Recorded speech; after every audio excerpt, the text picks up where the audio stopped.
भाई good afternoon everyone, कैसे हालचाल है? पीके का सजेशन काबिल तारीफ है. Let's see. Okay, what I am about to do here, I am going to find out center of mass of such bodies which are not like uniform disc या ring या ऐसे नहीं है. ऐसे बॉडीज का सेंटर ऑफ मास फाइंड करने की कोशिश कर रहा हूं. One of the first things that I am looking at is your SP. Let me tell you, SP3 है उसका नंबर, और ये अरिहंत की मास्टर रिसोर्स बुक में से आया. SP3, you know everybody knows, ये रिंग है सपोज. तो ऐसी रिंग का centre of mass lies at the geometric centre, सबको मालूम है. पर अगर मैं रिंग को आधा काट दूं, आधा बना दूं इस रिंग को, तो उसका सेंटर ऑफ मास कहां लाई करेगा? That is a very important question. Sir आप डायग्राम दिखा सकते हो? दिखा सकते हैं, बिल्कुल. ये रहा डायग्राम. ये आधी रिंग है, as you can see here. Very bad diagram but efficient diagram है. Okay, this is half a ring, and इस half a ring का ये लोचा है. इस half a ring का, let us say this is the origin, this is the x-axis, and this is your, आड़ा टेढ़ा ही होता है हमेशा, y-axis. मैं जानना चाहता हूं कि इस रिंग का सेंटर ऑफ मास कहां लाई करेगा. Now what I am doing, now people will think sir वो पूरी रिंग का बीच में था तो इसका भी बीच में, इसका कोई बीच ही नहीं है. This is not a regular symmetric geometric shape. No, ring was a symmetric shape. This is a symmetric shape. No. हाँ, इस साइड से सिमेट्रिक है, पर क्या इस साइड से सिमेट्रिक है? नहीं. एज अ रिजल्ट इसका centre of mass exactly centre पे आएगा नहीं. तो सर कैसे फाइंड आउट करेंगे, इसको कैसे लाएंगे? ओके, पहले मैं डेटा देख लेता हूं. Find the centre of mass of a uniform circular ring of radius R and mass M. Okay, so इसका रेडियस R है and mass is M. Now let me tell you, suppose एक ring है. What do you think it is? Is it a one dimensional body और is it a two dimensional body? Well, first things first, अगर मैं इस चीज को ऐसा खोल दूं, don't you agree it will become like a rod, single rod. So single rod जो है वो कौन सा डायमेंशन है, वन डायमेंशन या टू डायमेंशन? वन डायमेंशनल है, क्योंकि अगर तुम इसको ऐसा खोल दोगे it will become like a simple rod. Only length है उसके पास, mass M, length L. So this is a one dimensional body, and one dimensional body का mass per unit length होता है, mass per unit area होता है, या mass per unit volume होता है? mass per unit length. So this is a one dimensional body, and सबसे पहले हम वही फाइंड करेंगे, mass per unit length. We have called it lambda. So lambda is mass upon length. Mass कितना है बाबूजी? M. And how much is the length? Sir length कैसे find करेंगे? अच्छा, अगर ये पूरी रिंग होती तो पूरी रिंग का जो लेंथ होता है ना, it is called circumference. And if इस रिंग का रेडियस R है, what is the circumference? Circumference मतलब length. How much will be the length of the whole ring? 2πr. But मेरे पास तो सिर्फ आधी रिंग है, तो आधी रिंग का कितना होगा? πr. So is this agreeable? Lambda is M over πr. हमेशा सबसे पहले यही चीज फाइंड करना जरूरी है. आप ये तो रिंग देख रहे हो, कल उठ के डिस्क देखोगे या कुछ और देखोगे, तो सबसे पहले यही तलब करना कि भाई मास पर यूनिट लेंथ क्या, या फिर मास पर यूनिट एरिया क्या है, या मास पर यूनिट वॉल्यूम क्या है. अच्छा, फॉर एग्जाम्पल मेरे पास अगर डिस्क होती, आधी डिस्क, या आधी डिस्क है, ये कौन से टाइप की बॉडी है? वन डायमेंशनल, टू डायमेंशनल या थ्री डायमेंशनल? तो इसका क्या आता? मास पर यूनिट एरिया, सिग्मा. इसका होता मास पर यूनिट एरिया, और सिग्मा होता मास अपॉन एरिया। अच्छा,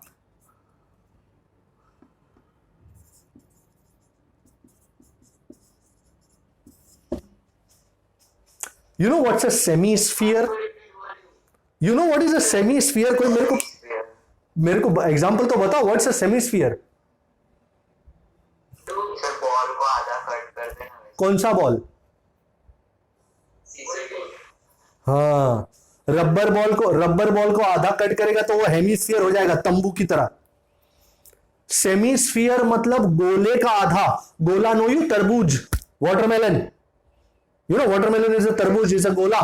उस गोले को आधा काटो। Is it a hollow semisphere? मतलब हॉलो है या सॉलिड है? सॉलिड है। तो हेमीस्फीयर एग्जांपल लिखता हूं, हाफ वाटरमेलन। ओके, तो सेमीस्फीयर का क्या होगा? मास पर यूनिट वॉल्यूम। सर ये सब क्यों बता रहे हो हमको? इंफॉर्मेशन है, पता नहीं कब जाके जरूरत आन पड़ जाए। तो जब भी कोई जरूरत हो तो सबसे पहले आपको यही देखना है कि ये 2 डायमेंशनल है, 3 डायमेंशनल है या 1 डायमेंशनल है। यहां पे अपन ने देखा 1 डायमेंशनल है। अच्छा, अब मैं इसमें, सॉरी, सिग्मा, इसको क्या बोलते हैं? रो, और इसको क्या बोलते हैं? बरोबर, ओके।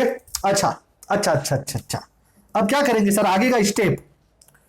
ये बेसिकली 3 स्टेप में प्रोसेस है पूरा। पहला तो मैंने लैम्बडा, सिग्मा या रो फाइंड आउट कर लिया। उसके बाद यू नो मास पर यूनिट लेंथ है, 1 डायमेंशनल बॉडी है, तो इसमें एलिमेंटल क्या लेंगे? लेंथ, बराबर, क्योंकि ये 1 डायमेंशनल है। तो consider an elemental length dl as shown. किधर है सर, किधर है? दिखाओ दिखाओ। छोटी सी एलिमेंटल लेंथ, लाल कलर में लेता हूं, लाल। ये है तुम्हारी एलिमेंटल लेंथ dl। दिख रही है आपको एलिमेंटल लेंथ?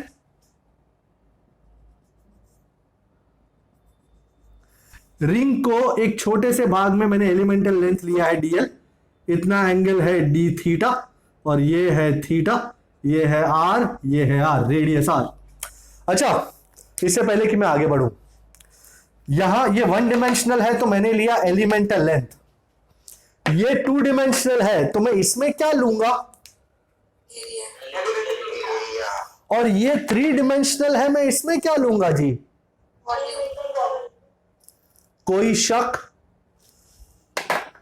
आप बॉडी देख के ये नक्की करेंगे कि मेरे को एलिमेंटल क्या लेना है, because this is a 1 dimensional body, it has only length, so I have taken elemental length. This is a 2-dimensional body, it has area, so I will take elemental area, its name will be dA. And because this is a 3-dimensional body having mass per unit volume, I will take elemental volume, I will call it dV। बराबर, जैसा अपना नाम है dV, so dV बोलेंगे इसको। इन दोनों में कोई शक? ये आ गया ना, तो ये दोनों भी आप आसानी से कर पाएंगे क्योंकि प्रोसीजर सेम है। बस फर्क यहां पड़ा कि टमाटर का भाव 20 रुपया था, आलू का भाव 40 रुपया था। अगर तुमको टमाटर 2 किलो लेना है तो कितना रुपया होगा? 22 जा 40। और आलू 2 किलो लेना है तो कितना रुपया होगा? 40 होगा? नहीं, उसका भाव अलग है ना।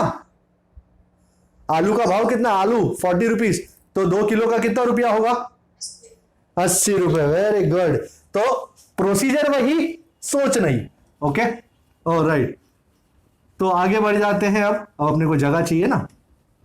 ओके भाई, anybody remembers length of arc is r theta?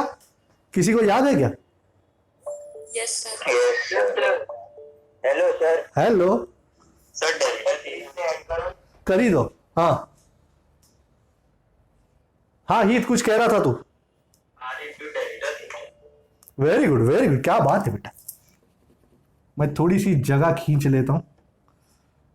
हाँ, so length of arc is r theta. So यहां पे कितना है length of arc dl, and radius कितना है अपने रिंग का, आर, और एंगल कितना सबटेंड कर रहा है अपना ये arc, D theta. My God, sir theta नहीं करना। ये तेरा आर्क है, दिख रहा है, कैन यू सी, ये आर्क कितना एंगल सबटेंड कर रहा है, डी थीटा। थीटा तो इस आर्क का एंगल इस एक्स एक्सिस के साथ है। Do you understand, it's imperative you understand. ये arc angle d theta subtend कर रहा है ओरिजिन पे। Theta is the angle made by this with the x axis, that's it, okay. So dl is r d theta, that is my equation number 2। अच्छा, ये मास पर unit length का सचमुच अर्थ जानते हो आप लोग? अर्थ, what does it mean? Yes sir, what does it mean? छोटे मास पर छोटी यूनिट। मैं अर्थ पूछ रहा हूं, यहां पे तू गाना गा रहा है। अच्छा, अभी मैंने एग्जांपल लिया था टोमेटोस। कोई मुझसे बोले टमेटो का भाव है 20 रुपया, टोमेटो का प्राइस है 20 rupees per KG. What does this rate mean, what does this mean actually?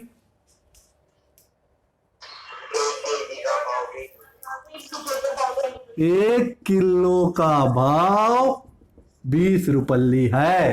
तो अगर मैं तुमसे कहूं कि टोमेटो सूप बनाने का 5 किलो टमाटर चाहिए, क्या आप निकाल पाओगे कितना रुपया का होगा? हाँ सर, बड़ी आसानी से, बड़ी आसानी से, बड़े आराम से। तो जैसा मैं हमेशा कहता हूं, ये जो भाव है ना, वो ये लैम्बडा है हमेशा। इसका मतलब है मास पर यूनिट लेंथ, मतलब यूनिट मतलब 1 मीटर लेंथ में कितना मास है, लैम्बडा किलो मास है। भाव कितना है, लैम्बडा।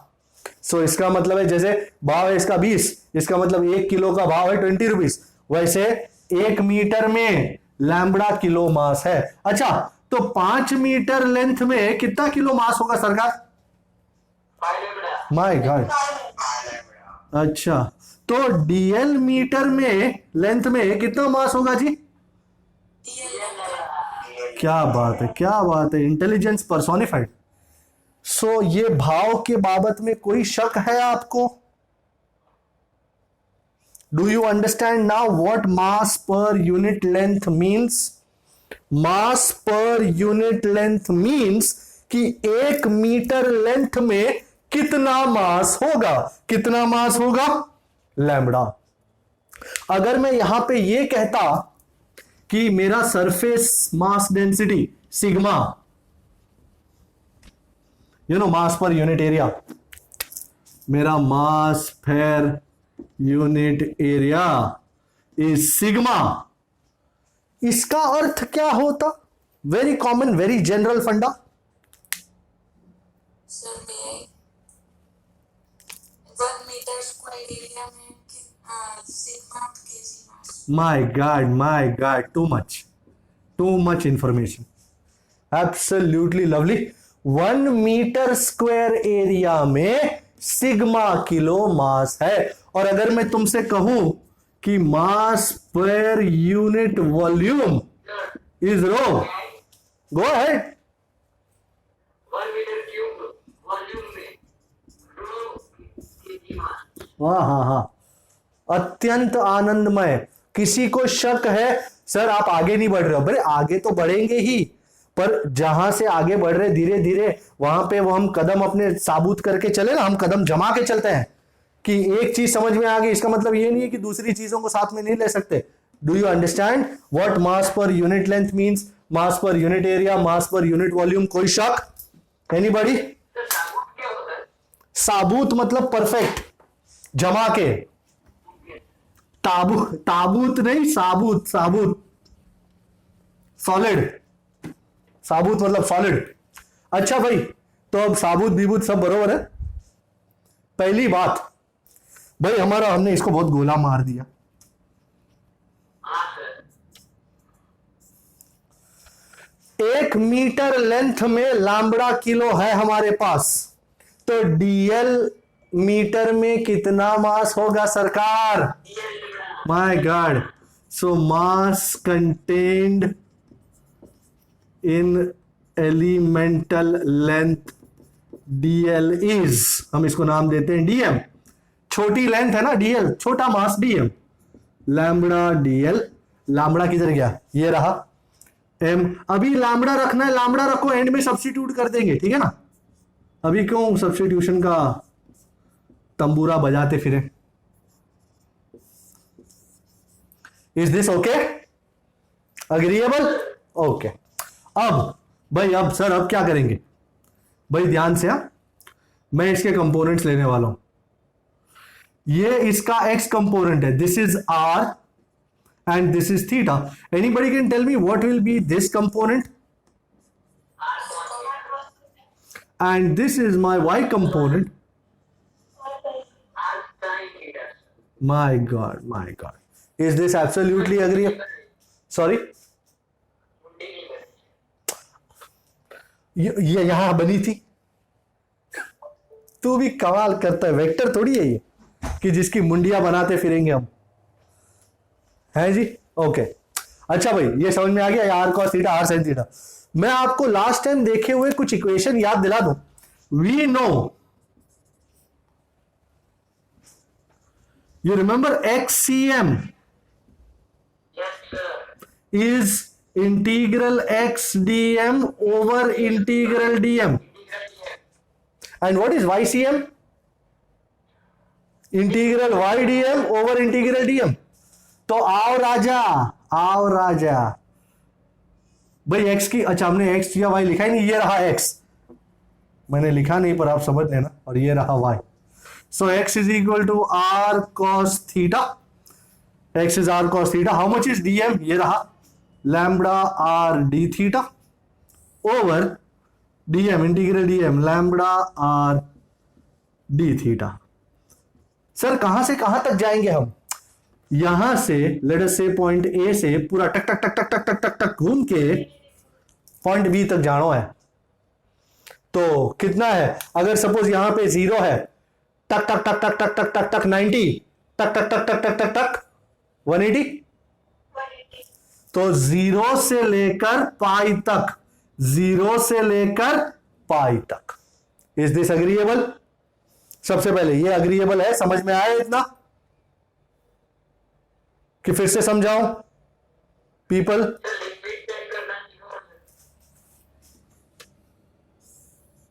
तेरे को यहां से पूरी रिंग पे जाना है, पूरी रिंग मतलब यहां से टक टक टक टक टक टक टक टक टक टक यहां तक जाना है। और किसके रिस्पेक्ट टू जाना है? एंगल के। तो अगर यहां पे तू 0 डिग्री मान के चल रहा है, तो तू चल यहां से घूमता गया, ये 0 डिग्री है तेरा, टक टक टक टक, हाउ मच इज दिस? 90, टक टक टक टक टक, हाउ मच इज दिस? 180। सो 0 से लेकर 180 तक, क्योंकि एंगल के हिसाब से मुझे लिमिट सेट करना है, तो 0 से लेकर पाई तक। आपको 180 लिखना है, be my guest, you can write 180, no problems at all. अब इसमें से क्या क्या बाहर निकलेगा? चलो, आपको बाहर निकालना आता है Yes sir. भाई। ये x क्या है? x is r cos theta जो यहां लगाया। dm क्या है? लैम्बडा r d थीटा जो यहां लगाया। dm क्या है? लैम्बडा r d थीटा जो यहां लगाया। बराबर? ओके। अब मैं जो जो चीजें बाहर निकल सकती हैं उनको बाहर निकालूंगा आपकी सम्मति से। ऑफकोर्स लैम्बडा बाहर निकल सके, निकल सके, r निकल सके, निकल सके, r निकल सके, निकल सके सर। सो लैम्बडा r स्क्वायर निकला। अंदर कौन बचा?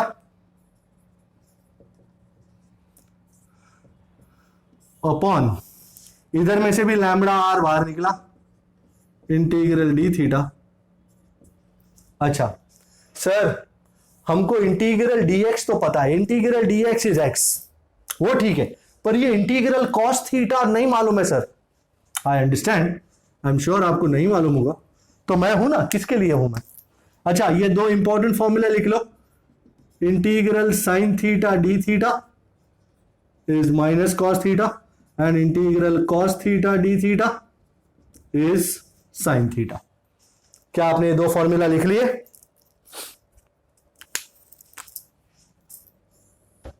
Okay,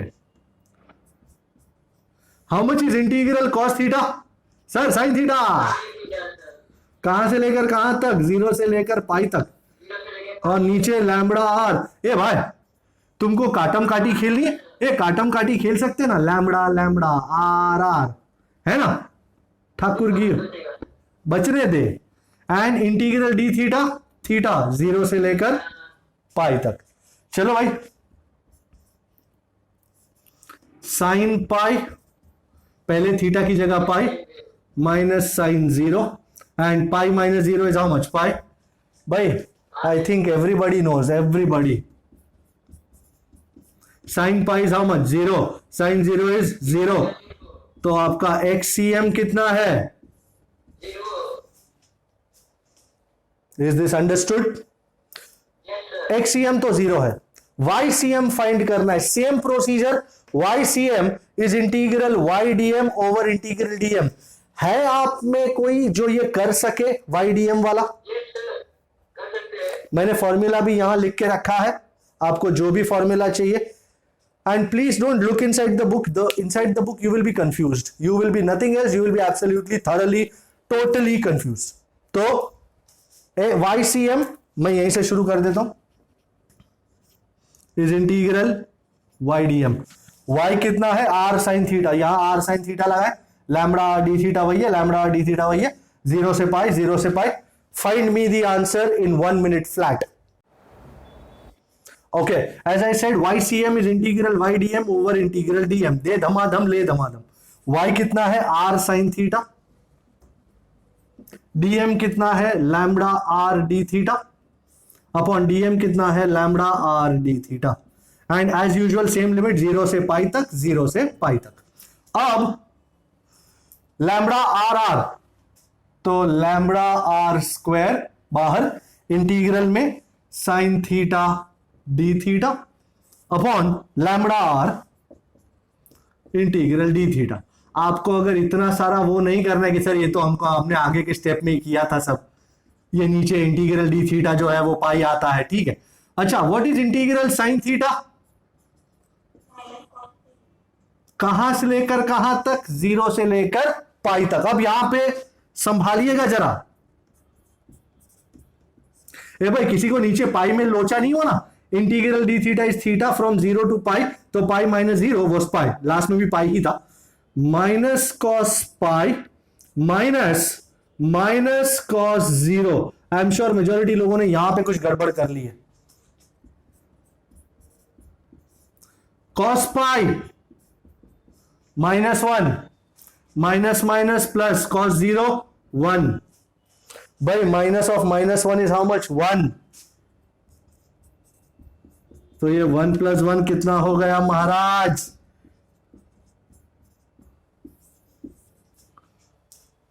(2r/π). दिव्या कहां गड़बड़ करी तूने? पता चल, अगर तुमसे ये माइनस नहीं संभल रहा है तो इस माइनस को बाहर ले लो। तुमसे ये माइनस नहीं संभल रहा है, सर मेरे से ये अंदर माइनस माइनस बहुत हो जाता है, तो एक काम करो ना, ये माइनस जो है वो बाहर ले लो। हैं सर कैसे ले लो? अरे यार, मैंने माइनस को बाहर लेना, तो -r/π and cos pi minus cos 0 ले, सिंपल। ये माइनस बाहर है, cos pi is -1 and -1 -1 -2 minus minus plus, हो गया आंसर, खेल खलास। कोई शक पीपल? No sir. पीके कहां गलती करी पता चला? क्रिशा हाँ सर, वो सब स्लाइड में पहले -1 को -1 ही कर दिया। वाह, शाबाश, this was a very lovely sum. So इसका फाइनल सेंटर ऑफ मास जो है अब पता चला कहां पे आता है। So centre of mass coordinates है उसके XCM YCM, तो XCM तो कितना आया था 0 और YCM कितना आया 2r/π। So x coordinate 0, y coordinate इधर आएगा कहीं पे 2r/π। पाई, बराबर. This is the point where the centre of mass of this ring is. इसमें और भी आइडियाज हैं, जैसे सेमी सर्कुलर डिस्क है, सेमी सर्कुलर सेमी स्फीयर है, आप उनका भी लेके आप इस तरह फाइंड कर सकते हो, आपके आंसर आ जाएंगे, कोई शक की बात नहीं है. This is okay people, do you understand? Okay, very nice. अब मैं एक और करने जा रहा हूं इसी तरह का, नॉट इसी तरह का बट अ लिटिल डिफरेंट. ये है, मैं आपको बता दूं नंबर राउंड 1 का 11. राउंड 1 का 11, प्लीज गो टू राउंड 1 का 11. जो हम न्यूमेरिकल्स कर रहे हैं, they are being done from Arihant's master resource book in physics. Round 1 का 11 बहुत ही मस्ती वाला सम. हम याद है हमेशा हर वक्त इंटीग्रल डीएम को एम ले लेते हैं, पर हर बार ऐसा नहीं कर सकते. ये इंटीग्रल डीएम को आप एम तभी ले सकते हैं when mass is uniformly distributed through out the entire body. पर अगर मास डिस्ट्रीब्यूटेड नहीं है तो क्या किया जाएगा? तो राउंड 1 का 11 देखा जाएगा. जरा देखें, इट सेज, एक छोटी सी प्रिंटिंग मिस्टेक है, टेक्स्ट बुक में बताऊंगा मैं. A non uniform thin rod of length L का रॉड है, and is placed along the x axis such that one of its ends is at the origin. Okay, ये rod है, one of its ends is at the origin. गंदा rod, अरे okay. And length कितना बोलता है? L. Okay. The linear mass density of the rod, मतलब मास पर unit length is, उन्होंने लिखा है L is equal to L0x. नहीं, ऐसा नहीं है, वो गलत है. Lambda, please change it, lambda is lambda 0 into x. Okay, the distance of center of mass of the rod from the origin is, did you change this? Okay भाई, one dimensional rod है, मास पर unit length दिया हुआ है, मेरे को elemental क्या लेना मांगता है? मैं क्या कंसीडर करूं? एलिमेंटल क्या? Very good. So consider elemental length dx as shown. क्योंकि ये पूरा x एक्सिस पे है ना, तो एलिमेंटल लेंथ का नाम क्या है? dx. अच्छा भाई, लैम्बडा मास पर यूनिट लेंथ का मतलब समझते हो आप लोग? Yes, sir. यस सर मत बताओ, मुझे मतलब बताओ कि 1 मीटर लेंथ में कितना किलो है? तो dx मीटर लेंथ में कितना किलो होगा? My god. So mass, now you are all well versed. So mass contained in elemental length is dm is lambda dx. अपने पास लैम्बडा है क्या? है ना सर? तो डालो ना सर, लैम्बडा 0x dx. और अब भाई इजी पीजी जैपनीजी, क्या नाम है भाई? आपको सेंटर ऑफ मास का इक्वेशन पता है? Yes, sir. xcf is equal to integral x dm upon integral dx. Very well said.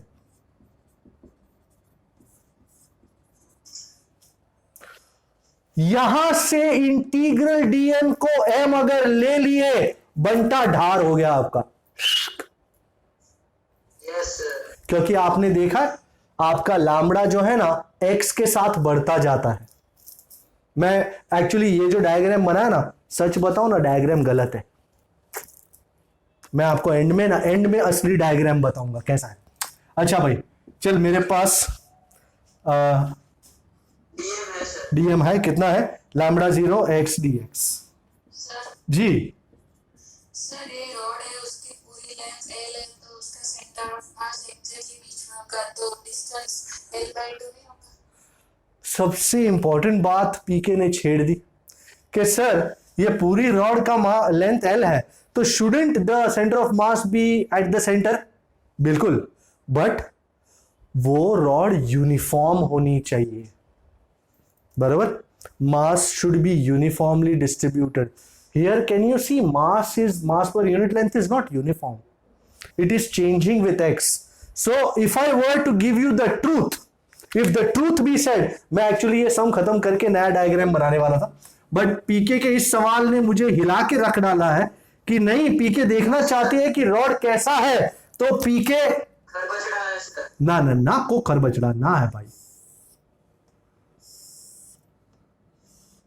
ले भाई, ये आपका रोड है. बेसबॉल बैट जैसा होता है ना, बेसबॉल बैट देखा है कभी? Yes sir. ऐसा रॉड है आपका. पीके इस तरह का रॉड देख के क्या आपको ऐसा प्रतीत होता है कि सेंटर ऑफ मास एग्जैक्टली बीच में होगा? नो सर, अब पीके के सारे डाउट जो है वो हवा हो गए.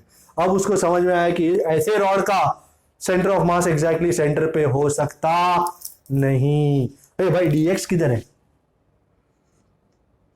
डीएक्स को भूलना नहीं. अच्छा भाई, लिमिट सेट करनी है. यहां से लेकर यहां तक चलना है हमको. 0 से लेकर यहां तक कितना है लेंथ? एल. 0 से एल, 0 से एल. तो फिर आओ राजा, क्या क्या बाहर निकलेगा? सर इसमें से तो लैम्बडा 0 ही निकलेगा. और अंदर कौन है? X square D x. X into x is x square. और यहां से सर लैम्बडा निकलेगा. अंदर कौन बचेगा? X D x. भाई गलती से dx dx x x मत काट बैठना. मैंने देखा लोगों को काटते हुए. सर वो इंटीग्रल करना पड़ेगा। लोग काटते ना तो जबरदस्त काट लेते. कहां से क्या क्या कट जाता है. जिंदगियां कट जाती है. लैम्बडा 0 कट गया. हाँ, वो काट डाला मैंने. अच्छा भाई, integral x square D x क्या हो जाएगा? x cube by 3। x³ by 3, 0 से लेकर l तक. And integral x dx is x² by 2. 0 से l तक। चलो फिर, let me rock and roll. 1/3 बाहर निकालो. l³ माइनस 0³ ओवर ये 1/2 बाहर निकालो. l² minus 0². ओके, ये 1/2 में से 2 चढ़ जाएगा ऊपर, सो this is 2/3. And l³ minus 0³ is l³ and l² minus 0² is l². कुछ कटेगा महाराज? l हो जाएगा सर। हो जाने दे, आज तो हो ही जाने दे. सो xcm will be 2l by 3. Is this understandable people? कोई शक? सर एक डाउट पूछो। पूछ पूछ. सर 1/3 अपॉन 1/2 2/3 कैसे कर दिया? कमाल करते हो. 1/3 ओवर 1/2. Isn't it? 1/3 पलटी मरवा दिया, इस 2 को ऊपर ले गए. You know, x over a over y over b, तो इसमें ये 2 मल्टीप्लाई होते हैं और ये 2 मल्टीप्लाई होते हैं. Okay sir. हाँ so this becomes xb over ay. Fractions yes sir. 8th standard में, 7th स्टैंडर्ड में किया होगा शायद, बचपन में. नहीं, मैं किया था ना. हाँ सर किया है। हाँ हाँ, चलो अच्छी बात है. Is this agreeable? 2l by 3. Okay, and अब मैं लास्ट सेंटर ऑफ मास का करना चाह रहा हूं. राउंड 2 का 14. लेट्स गो फटाफट, फिर कोलिजन्स पे जाते हैं. चलो जल्दी. राउंड 2 का 14. Are you looking at round 2 का 14? ओके चलो, राउंड 2 का 14 की भाई. I am sure you can do this yourself also, no issues. काफी आसान है, बस आपको सही समझ में आना चाहिए कि क्या हो रहा है.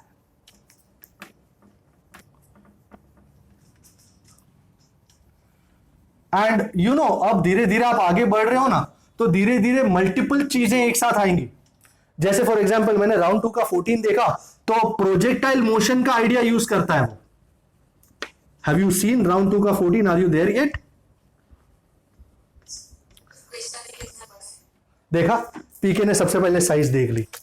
बेटा दिल को देखो, चेहरा ना देखो. चेहरों ने लाखों को लूटा, दिल सच्चा और चेहरा झूठा. मैं आपसे सिर्फ एक चीज डिमांड करता हूं कि आप अपने माइंड से साइज का डर निकाल दो। मैं ड्रॉ करके बताऊंगा तो फिर वही चीज अच्छी लगने लगेगी। A particle is projected with 200 metre पर second at angle of 60 degree. Okay, V0 जो है 200 मीटर पर सेकेंड एंड थीटा एंगल कितना है 60 डिग्री। हा, मैं पेन चेंज कर दूं।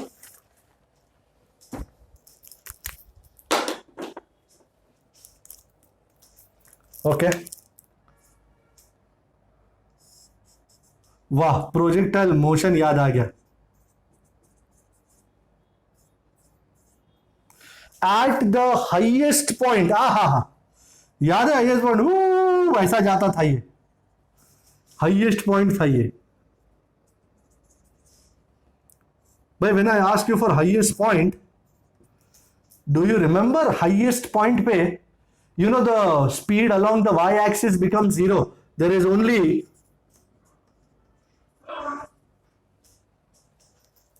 speed along the x-axis, v0 cos theta. I hope you remember this. Is this something that you remember? Okay. Yes, sir. At highest point, it explodes into 3 particles of equal masses. अच्छा, इस point पे 3 टुकड़े हो रहे हैं। मतलब अगर equal masses हैं तो मैं तीनों को m कहूंगा। तो what will be the total mass of this particle? बड़ा M, 3M, sorry. ओके, और इस 3m के इक्वल टुकड़े हुए 3 m। ओके, अब of equal masses, one goes vertically upwards, एक वाला ऊपर जाता है कितनी स्पीड से? हाँ, सर आपको याद करें जो कि हमारी बुक में राउंड 2 का 14 अलग दिया होगा, 2 का आइडेंटिटी का 4 है। राउंड 2 का 4 है। माँ मिस्टेक भाई, इधर भी राउंड 2 का 4 ही लिखा है। वो मैंने जो ऐसा स्लैश मारा है ना, वो मेरे को 14 लगा। Okay, I am sorry about that. Okay, round 2 का 4, it explodes into 3 equal particles of equal masses. One goes vertically upwards with a velocity of 100 meter per second. Second particle goes vertically downwards with the same velocity. Okay, दूसरा वाला नीचे जाता है, same velocity 100, और तीसरा वाला किधर जाएगा वो क्वेश्चन पूछे हमको। ओके भाई, साहब का वेक्टर फॉर्म ही लेना है भाई। At point A, what is the initial mom of the bomb? कितना भाई? मास कितना है बॉम्ब का? 3m, और वेलोसिटी कितना है? v0 cos theta. ये कौन सा डायरेक्शन हुआ?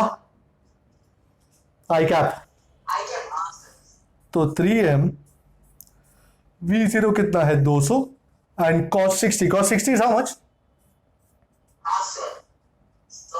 So 300m I cap, equation number 1. अच्छा, it now explodes, boom, into 3 parts. So final mom, do you agree? Final mom Pf bar is P1 bar plus P2 bar plus P3 bar. अच्छा, पहले वाले का मास कितना है भाई? मास सबका equally m। Okay, तो m v1 बार प्लस m v2 बार plus m v3 बार। v1 बार पहला वाला कहां जा रहा है? ऊपर। तो ऊपर का कौन सा डायरेक्शन लू? कौन सा कैप? j cap. दूसरे वाले का नीचे जा रहा है तो नीचे माइनस j कैप, और तीसरे वाले का कोई अंदाजा ही नहीं है मेरे को उसको निकालने का भाई। 100m j cap minus 100m j cap, is it a big fat आउजो? आउजो हो गया, यस सर। चलो अच्छा है। Number, is there any external force acting on the system? No. तो as there is, my goodness,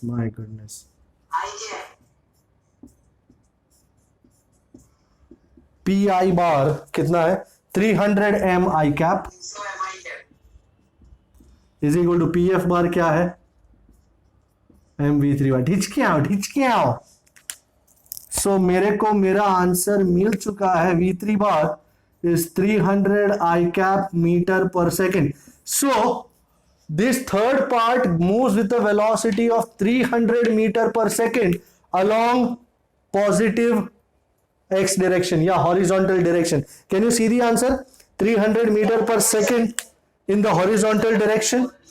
So 300 meter per second in the horizontal direction. Is this acceptable? Agreeable? Okay? Yes, sir. Okay, मैं उड़ा देता हूं. अब मैं चलता हूं one of my favorite topics which is called collisions. Wow, we love it. और इसमें कुछ नई चीजें भी हैं तो वो आपको दिखाएंगे. सिग्निफिकेंटली जो नई चीज है वो है कोएफिशिएंट ऑफ रेस्टिट्यूशन. आज तक आपने नहीं देखा, वो चीज को देखेंगे हम. बट पहले Restitution. restitution. Don't worry, I'll explain it to you. I'll show it to you what it means. Okay. Let's go on to collisions.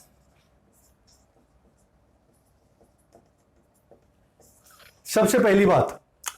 Okay. What are collisions? You know, whenever two bodies with different or same velocities are moving and this somehow, touch each other, then distribution of linear momentum takes place. That is the most important idea. Whenever two or more bodies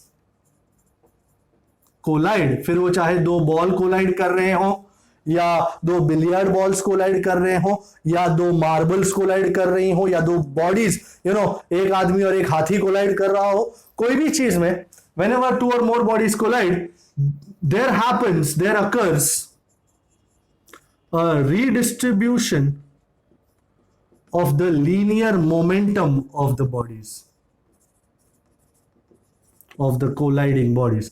So हमेशा याद रखना, चाहे कुछ भी हो जाए, collision के case में initial linear momentum of the system, that is system का बिफोर कोलिजन का momentum, will be equal to the momentum of the bodies after collision. So momentum of bodies before collision, I'm talking about linear momentum, is equal to the momentum of the bodies after collision.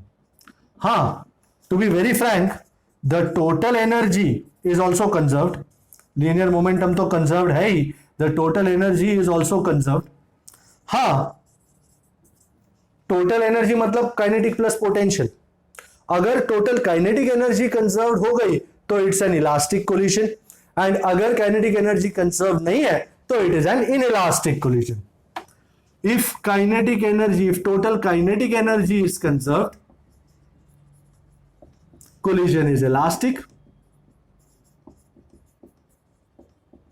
and perfectly elastic कह सकते हो. perfectly elastic भी चली जाता. And if kinetic energy is not conserved, some part is lost as potential energy, is converted into potential energy, then this collision is inelastic. अच्छा, if the two bodies after collision दोनों एक साथ चिपक जाएं और आगे बढ़ें, after collision move forward together, साथ साथ, then such a collision is called perfectly inelastic. मतलब एक बॉडी दूसरे को टकराया और दोनों साथ में ही आगे बढ़ने लगे सेम वेलोसिटी के साथ, तो that collision is called perfectly inelastic. अगर टोटल काइनेटिक एनर्जी कंजर्व हुई तो it is called perfectly elastic, और अगर टोटल काइनेटिक एनर्जी कंजर्व नहीं हुई, some amount P potential energy में कन्वर्ट हुई, it is called inelastic. Okay,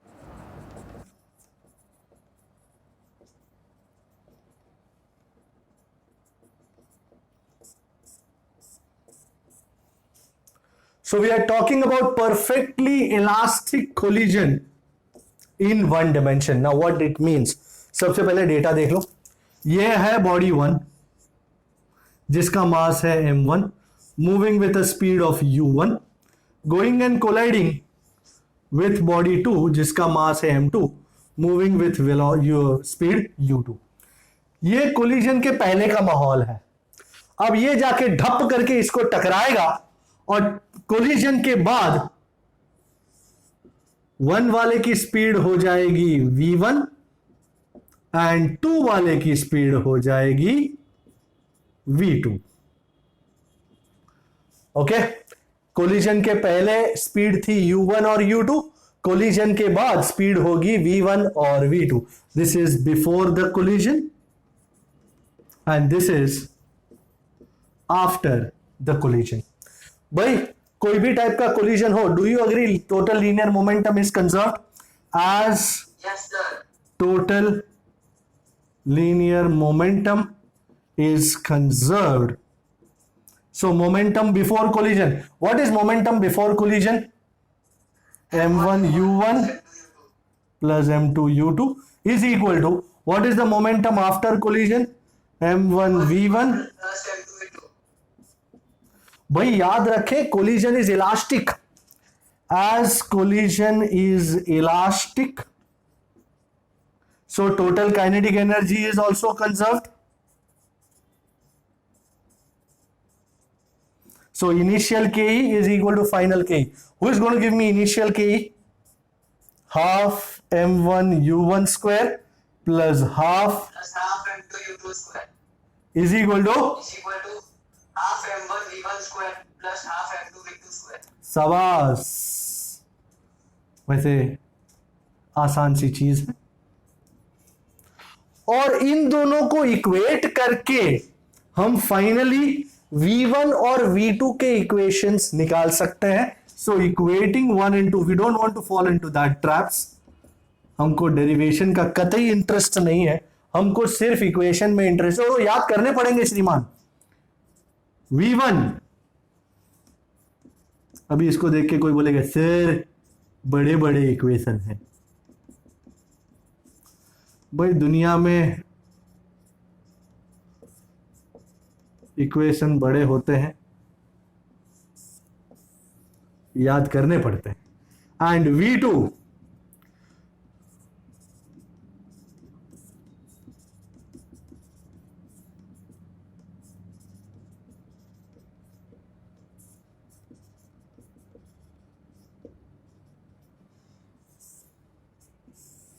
I am sure एक आध मिनट के लिए सरसरी फैल जाएगी आपको कि सर ये इक्वेशन है या इक्वेशन का बाप है। इक्वेशन का बाप है ये, पर याद तो करना पड़ेगा। जैसे मैंने भी जब पहली बार देखा था ना, मैं जब भी कोई चीज देखता हूं मैं हमेशा ये सोचता हूं इसको याद रखने का कोई आसान तरीका है क्या। जैसे सबसे पहले मैंने क्या तरीका सोचा, v1 है v2 है, okay, u1 u2 u1 u2, सीधा u1 u2 u1 u2, नीचे m1 plus m2 m1 plus m2 m1 plus m2 m1 plus m2, इतना तो हो गया। अब ये v1 है, यहां u1 है, तो यहां m1 माइनस m2 और यहां u2 है ना, तो 2m2। अब जैसे यहां 2m2 है, 2m2 u2, यहां पे 2m1 u1, यहां पे m1 माइनस m2 है, यहां m2 माइनस m1 है। सो इस तरीके से एटलीस्ट मैं तो याद रखता हूं। पहले v1 लिखता हूं u1 u2, नीचे m1 plus m2 m1 plus m2, यहां m1 माइनस m2, यहां 2m2। उसी तरह v2 में यहां नीचे u1 u2 m1 plus m2 m1 plus m2, यहां 2m1 u1, यहां m2 minus m1 into u2। सुना आपने, सोचा क्या कहा मैंने? सोच लिया सर। इससे आसान तरीका अगर आपको मिल जाता है, सबका माइंड अलग अलग चलता है, तो इससे आसान तरीका अगर आपको मिल जाए तो बढ़िया है, क्योंकि ये हमको बार बार यूज करते रहना है। तो यू जस्ट कांट से कि सर मैं तो क्या करूंगा, मैं इन दोनों को इक्वेट करूंगा। बेटा बूढ़े हो जाओगे तुम, जब तक इक्वेट करोगे और ये वैल्यूज आएंगी तब तक यू विल गो बॉन्कर्स। तो इससे अच्छा थोड़ा सा टाइम इन्वेस्ट करके, जैसे मैंने याद कर लिया, आप भी कोई तरीका यूज करके याद कर लो। बेस्ट क्या होता है, तरीका यूज करने का फिर उसको अप्लाई करने का। जैसे मैं ट्राई करता हूं, चलो v1 इज इक्वल टू, सबसे नीचे पहले m1 plus m2 m1 plus m2, यहां u1 यहां u2। अब u1 है ना 1 बड़ा है, तो m1 माइनस m2, उस साइड U2 है ना, तो 2m2 देख लेने का। बरोबर है, बरोबर है, काम फत्ते। डू यू अंडरस्टैंड मैं क्या कह रहा हूं? Okay okay, so this was elastic collision in one dimension. मैं इसको उड़ा रहा हूं, आप ये इक्वेशंस लिख लीजिए प्लीज। अब सेकंड में देखने जा रहा हूं perfectly in elastic collision.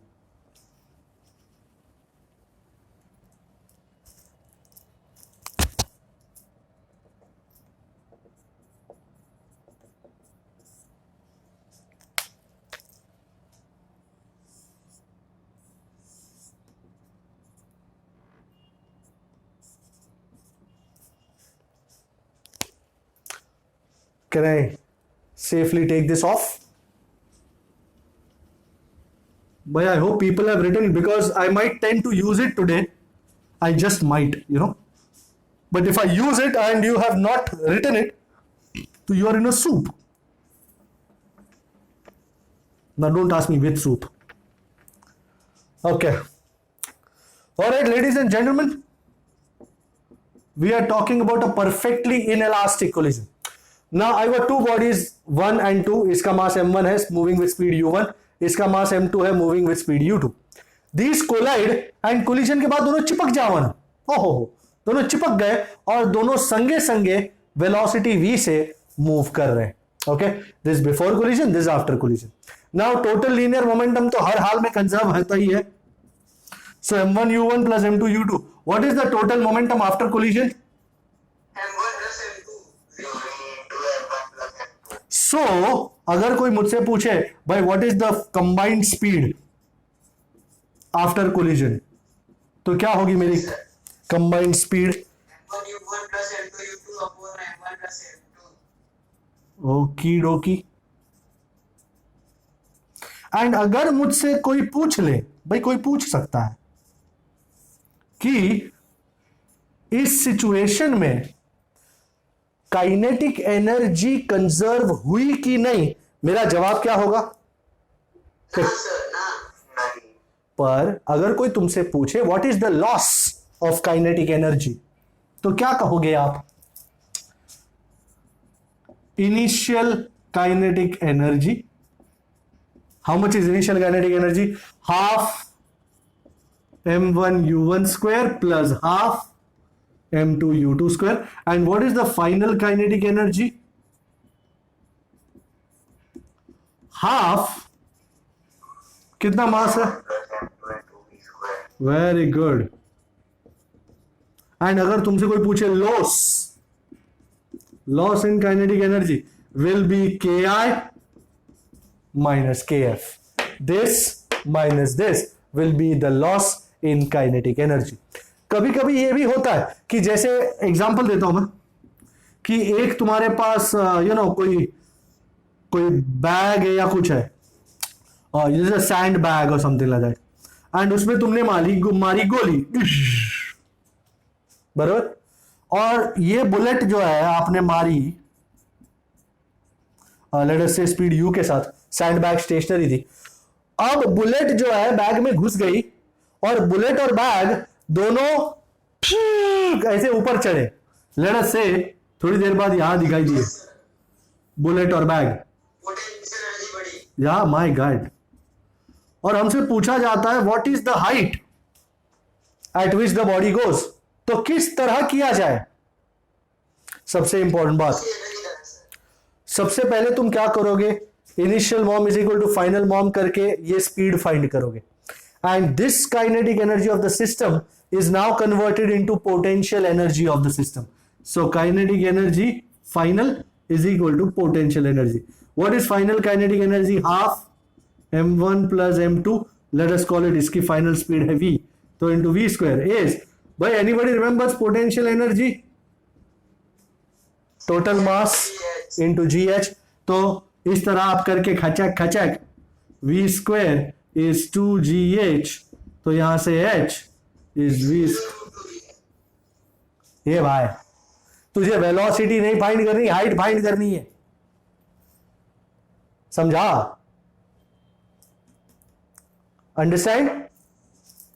Okay okay, हाँ यस,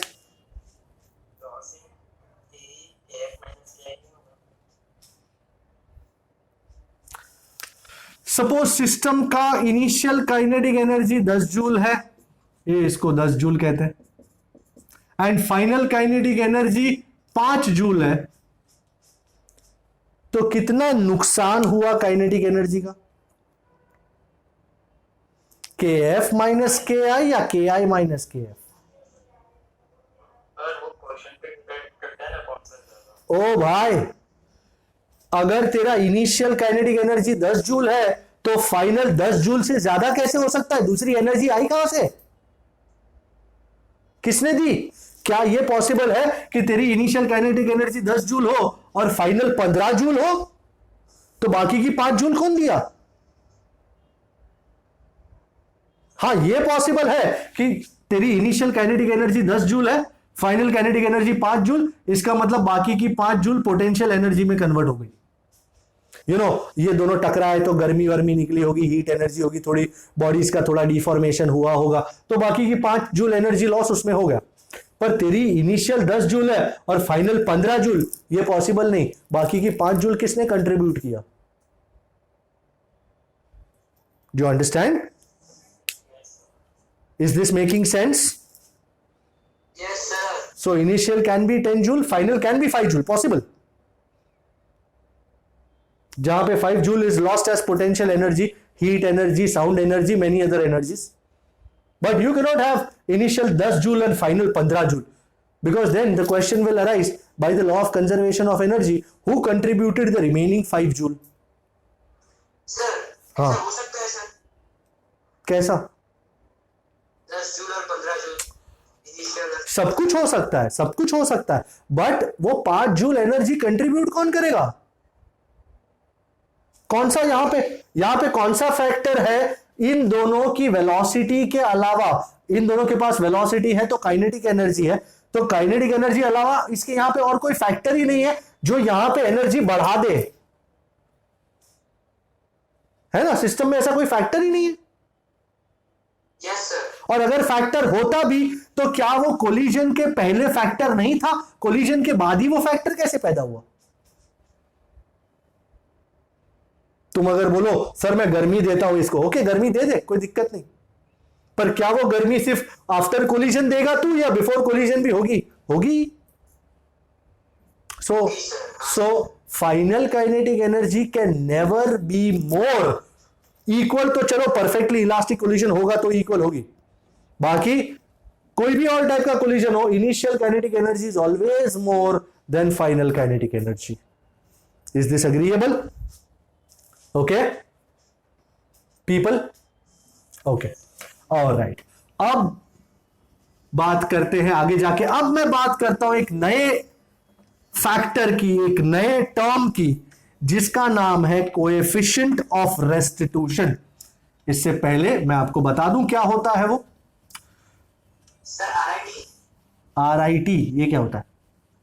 रेस्टिट्यूशन। ओ भाई, पहले मेरे को लिखने तो दे, तू क्यों अटकलें लगा रहा है? अटकलें मत लगाओ प्लीज, डोंट स्टार्ट गेसिंग।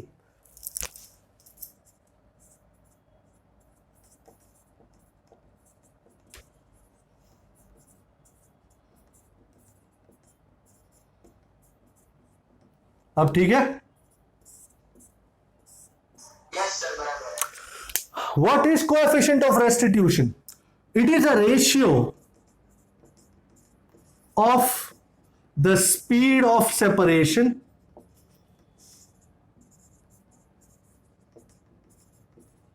to the relative speed of approach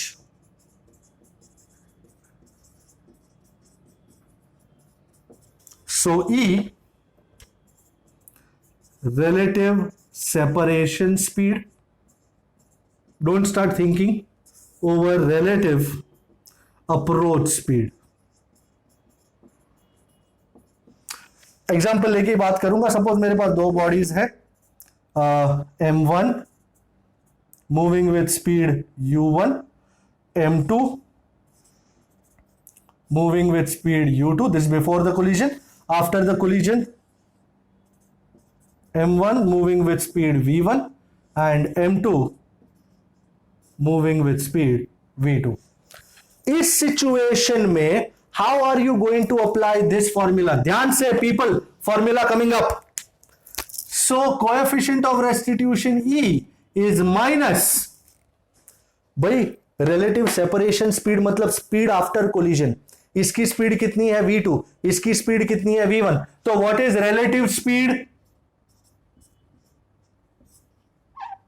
v2 minus v1 over, अब ये बिफोर, ये अप्रोच वाला है, इसकी स्पीड कितनी है u2, इसकी स्पीड कितनी है u1. minus u1. My God, एक फॉर्मूला बदल दे सारी दुनिया. ओके, सो ई का मस्त फॉर्मूला आया है, माइनस लगा देने का बाहर, v2 minus v1 over u2 minus u1, relative speed of separation over relative speed of approach. v2 minus v1, u2 minus u1 बाहर रखने का minus. For perfectly elastic collision,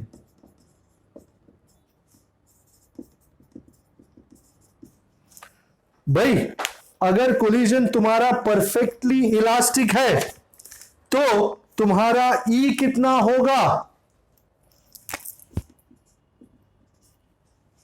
1. For perfectly elastic collision, E is equal to 1. And for perfectly inelastic collision,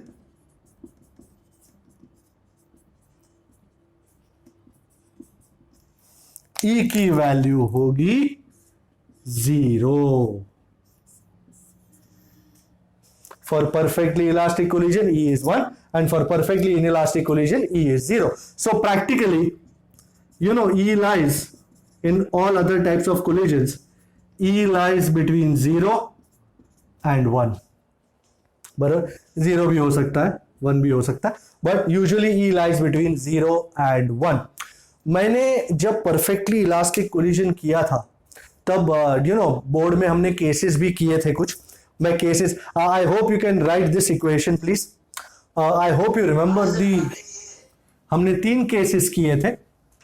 first case में, yes yes yes yes absolutely, just let's reiterate them again so that लोगों को याद आ जाए क्या हुआ था क्या नहीं हुआ था. So cases for elastic collision, 3 cases थे खासकर. पहला, दोनों बॉडीज इक्वल मास के थे, मतलब सपोज 1 वाला बॉडी मास m है, is moving with a speed of 5 metre पर सेकेंड, एंड 2 वाला सेम मास m है, is moving with a speed of 3 metre पर सेकेंड. कोलिजन के बाद अगर ये परफेक्टली इलास्टिक कोलिजन है और मासेस दोनों सेम है तो वेलोसिटीज विल गेट इंटरचेंज्ड. अर्थात अब 1 मूव करेगा विद द स्पीड ऑफ, ये बहुत ज्यादा बड़ा कर दिया मैंने,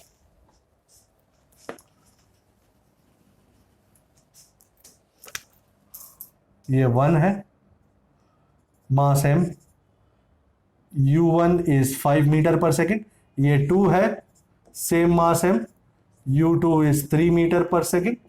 एंड कोलिजन के बाद velocities will get interchange. So 1 will now start moving with the speed of 3 metre पर सेकेंड, जबकि 2 will start moving with the speed of 5 metre per second. So when two masses collide, equal masses collide, their velocities get interchanged. Acha, for example, let us say, for example, this is my man Divya. He is running at a speed of 5 meter per second. And this is my man Kushal. He is stationary.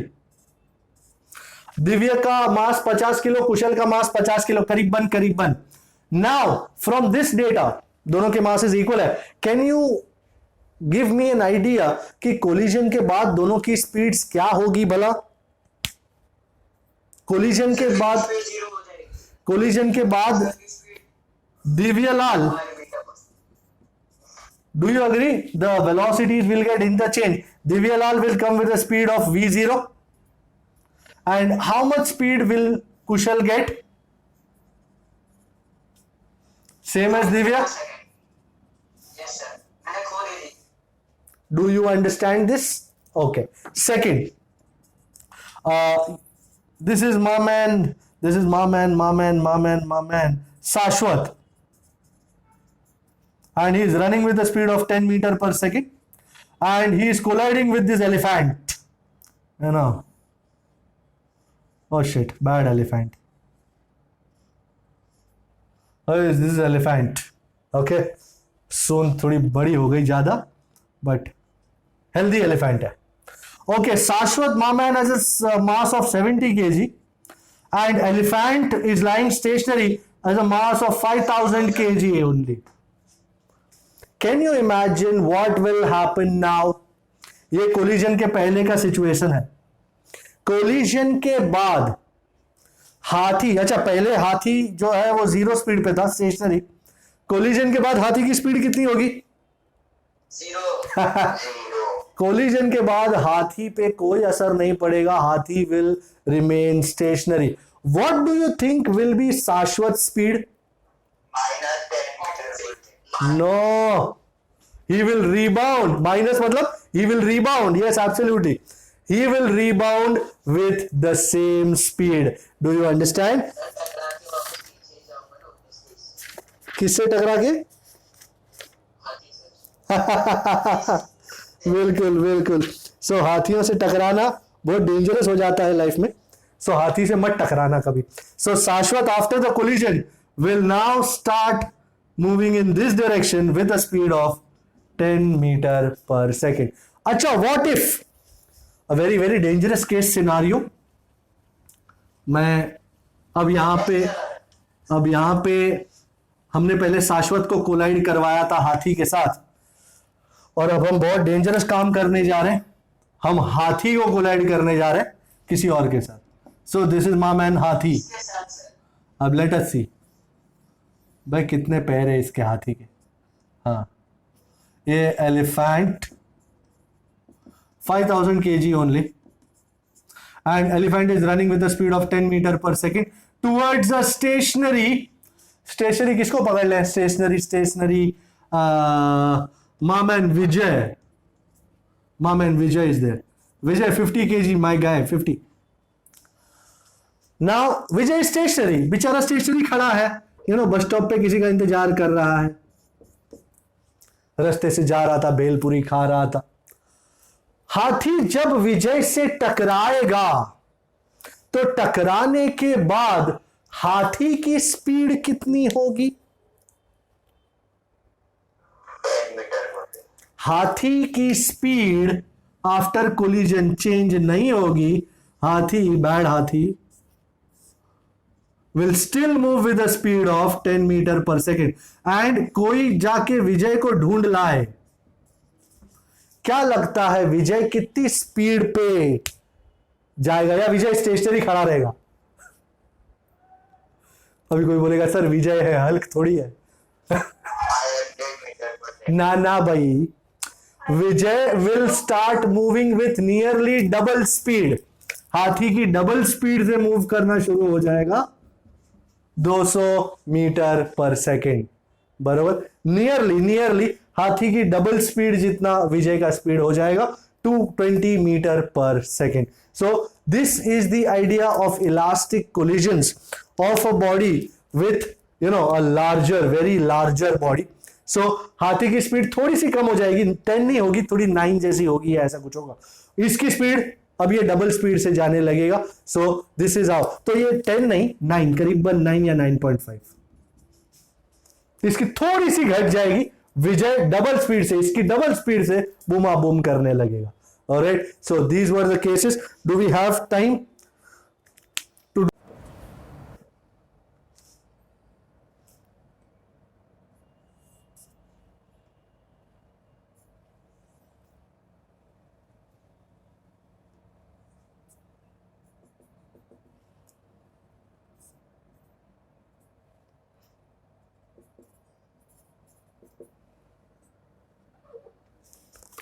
Okay. A ball, are you looking? SP17? A ball is moving with a velocity 2 meter per second towards a heavy wall, moving towards the ball with a speed of 1 meter per second. Assume collision to be elastic find the velocity of the ball immediately after the collision. बोलो भाई कैसे करेंगे? First things first, ये 2 metre पर second है। अगर ये stationery होता तो इसकी 2 मीटर ही होती, पर क्योंकि ये भी खुद मूव कर रहा है, so we will have to consider this equation also. सबसे पहली बात, बिफोर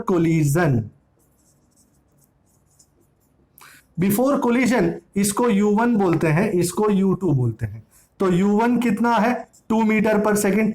U2 कितना है? -1। अच्छा, कोलिजन के बाद डू यू अग्री वॉल बहुत ही ज्यादा बड़ा है, इसकी स्पीड में कोई फर्क आएगा? बे चचा, हाँ, V1 फाइंड करना है। अच्छा, we know as collision is elastic and not elastic, तो कोएफिशिएंट ऑफ रेस्टिट्यूशन कितना होगा? 1। तुमको E की वैल्यू याद है?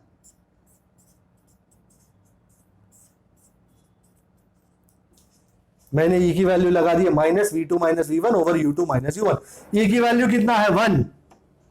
वाह वाह वाह भाई, जरा धमाधमी मचाने मत लगना, पहले इसको ले लो। अब करो जो करना है, अब वैल्यू सब्स्टिट्यूट करो। U2 कितना है? U2 -1। U1 कितना है? 2। V2 कितना है? -1। V1 कितना है? मालूम नहीं। अच्छा भाई, खोल दो ना जरा, माइनस प्लस, माइनस, ये -2 -1। ओ चाचा, मुझे V1 चाहिए, तो ये 1 को यहां ले लो, कितना होगा? -4 मीटर पर सेकंड। वाह, तो बॉल की final velocity will be 4 meter per second in the opposite direction. That is, after collision, ball moves with a velocity 4 meter per second in the opposite direction. वाह वाह वाह, बहुत ही बढ़िया।